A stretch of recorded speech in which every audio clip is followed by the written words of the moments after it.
Hello everyone, today I'm going to show you how to correct your date and time settings in your Windows PC. So let's begin.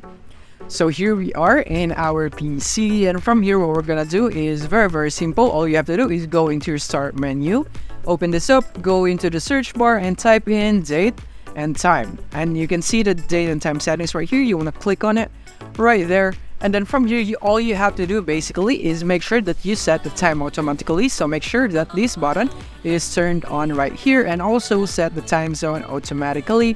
Set it to on right here. Make sure it's on. Both of these options are on, because this is very crucial, because if your time or date and time is not right, then there is a very high chance that you would face many errors in accessing apps or websites because your time is not correctly set.